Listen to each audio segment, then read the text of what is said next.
Hi everybody, I'm Donna Lennard and thanks for joining me in my studio. Seems like we all have a little bit of extra time on our hands these days, so I thought I would show you some of my watercolor techniques.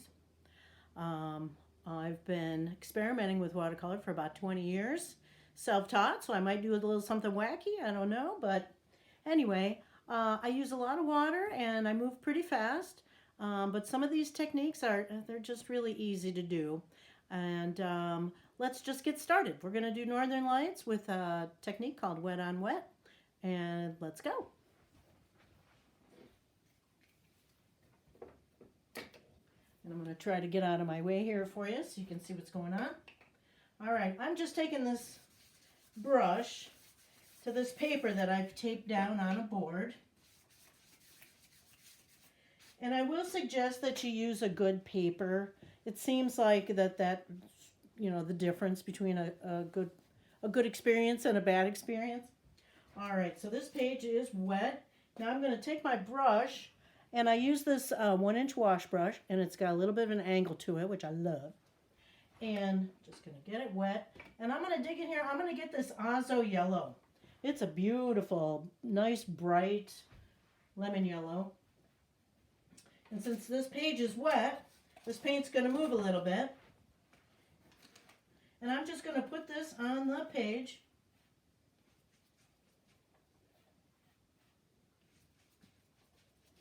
Like so. And we want the page wet so that we can get this paint to move a little bit. That's how we're going to get some nice soft edges. It gives it kind of a dreamy effect. Okay, so now I'm going to grab this phthalo green. It's very intense color green. And you want to mix it really good in your tray. You don't want any clumps of paint in your brush. It'll wreck your painting. Okay, so I'm just going to lay that right over this crazy yellow. And that color is just going to pop off the page. And it doesn't need to be even. And I'm really just trying not to think about it too much. All right, there we go. So now what we want to do to create our northern lights is we want to isolate some of this nice bright green color.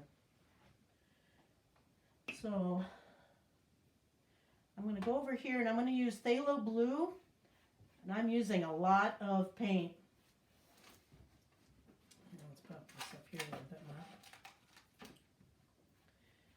And I'm going to add some ivory black just to get this really nice and dark.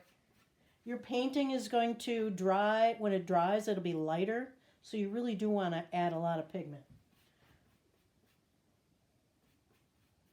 I use these two colors for the sky just because I think it's nice and dark and I wanted a little blue in there.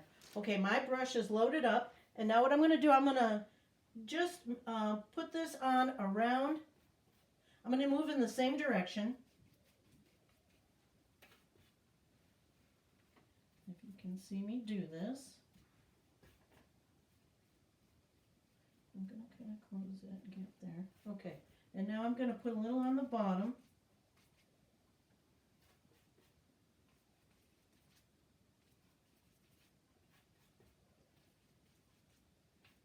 And I am trying to use a lot of color. Ooh, look at that. All right, now we want this paint to move. So I'm first going to take the excess paint off the edges.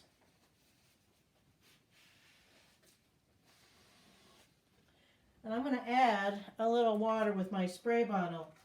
I put it on a board so that I can pick it up because we want this to really move around. So I'm going to pick this up. And you don't want to use a lot of water because you're going to lose your color, but we do want it to move. And picking it up kind of helps make it go. I've kept the color on my brush, and I'm just going to make a few swipes just to kind of get her going a little bit. I'm going to spray this one more time. All right, so as you can see, it's starting to move, and that's what we want. I'm going to flip it around. Sometimes I like to shake it. going to go a little more here. To get that to move. All right, now while the page is still wet, I can do anything I want with this as long as it's still wet. If your painting starts to dry, that's when you kind of run into some hard lines and stuff. So keep it wet. Use your spray bottle, but again, not too much water. Okay, so now while this is still wet, I'm going to take our dark blue and black, and I'm going to use the edge on this brush, and I'm going to pop some trees in here. And since it's still wet, they're going to kind of blossom out a little bit, and they're pretty neat. You can always go back in and put more detail in if you want after it dries. But this is kind of a cool technique just to get your base in there. And there we go. I'm going to just flip it upside down one more time. Get those trees to kind of bloom out a little bit. And there we go.